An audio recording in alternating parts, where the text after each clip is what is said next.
Hello student, তোমরা যারা ক্যালকাটা ইউনিভার্সিটির আন্ডারে প্রথম সেমিস্টার এবং থার্ড সেমিস্টারের ছাত্রছাত্রী আছো এবং তোমাদের ইতিহাসে এসিসি পেপারটা আছে, তোমাদের জন্য আজকে ক্লাসটা খুবই গুরুত্বপূর্ণ। আজকে ক্লাসে তোমাদের 100% কমনযোগ্য সাজেশন নিয়ে আলোচনা করব। প্রথমেই তোমাদের বলে রাখি যে সিসিএফ সিলেবাস অনুযায়ী প্রথম সেমিস্টার এবং থার্ড সেমিস্টারের পাস কোর্সে এসিসি পেপার হিসাবে যেটা পড়তে হচ্ছে ইতিহাসের, সেটা হচ্ছে মিউজিয়াম অ্যান্ড আর্কাইভস। এটা কোনো স্টুডেন্টকে প্রথম সেমিস্টারে পড়তে হচ্ছে, তো কোনো স্টুডেন্টকে থার্ড সেমিস্টারে পড়তে হচ্ছে। তাহলে এই পেপারের সাজেশনটা তোমরা দেখে নাও। তোমাদের এই পেপারটা 50 নম্বরের পরীক্ষা হয়ে থাকে এবং তোমাদের 30 নম্বরের একটা প্রশ্নের অ্যান্সার করতে হবে এবং তোমাদের 10 নম্বরের দুটো প্রশ্নের অ্যান্সার করতে হবে। এখানে আমি 30 নম্বরের প্রশ্ন দেখো, 30 নম্বরের প্রশ্ন সাজেশনে মোট 4টে প্রশ্ন রেখেছি।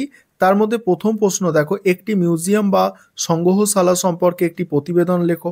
পরের প্রশ্ন আছে ভারতীয় জাদুঘর প্রতিষ্ঠার ইতিহাস সংক্ষেপে বর্ণনা করো। নেক্সট আছে ভারতের একটি স্মৃতিসৌধ হিসাবে তাজমহল সম্পর্কে প্রতিবেদন লেখো। পরের প্রশ্ন মুর্শিদাবাদের হাজারদুয়ারি প্রাসাদ সংগ্রহশালার ওপর একটি প্রতিবেদন লেখো। এখানে বলে রাখি, প্রথম যে প্রশ্নটা তোমরা দেখতে পাচ্ছ মিউজিয়াম সংগ্রহশালা, এই প্রশ্নটাই বেশিরভাগ কলেজে কিন্তু দিয়ে থাকে। এই প্রথম দুটো প্রশ্ন বেশিরভাগ কলেজেই কিন্তু দিয়ে থাকে এসএসসি পেপারের ক্ষেত্রে। আর এবারে তোমরা 10 নম্বরের প্রশ্নগুলো দেখে নেবে। তার আগে যে বিষয়টা তোমাদের বলার আছে, তোমাদের জন্য স্টাডি মেটেরিয়াল তৈরি করা হয়েছে এই পেপারটার ওপরে। তোমরা যারা স্টাডি মেটেরিয়াল পারচেস করতে ইচ্ছুক আছো, প্রথম সেমিস্টারের এবং থার্ড সেমিস্টারের ছাত্রছাত্রী, তোমরা নিচে যে নম্বরটা দেখতে পাচ্ছ এই নম্বরে যোগাযোগ করে স্টাডি মেটেরিয়াল পারচেস করতে পারো। এবার 10 নম্বরের জন্য যেগুলো তোমরা তৈরি করবে দেখে নাও। প্রথম প্রশ্ন দেখো 10 নম্বরের, জাদুঘর বা সংগ্রহশালা কি? বিভিন্ন প্রকার জাদুঘর সম্পর্কে আলোচনা করো। পরের প্রশ্ন লেখাগার বা মহাফেজখানা কি? শিক্ষাক্ষেত্রে এর ভূমিকা লেখো। পরের প্রশ্ন লেখাগার কি? বিভিন্ন প্রকার লেখাগার সম্পর্কে আলোচনা করো। লেখাগার কি? লেখাগারের কার্যাবলী।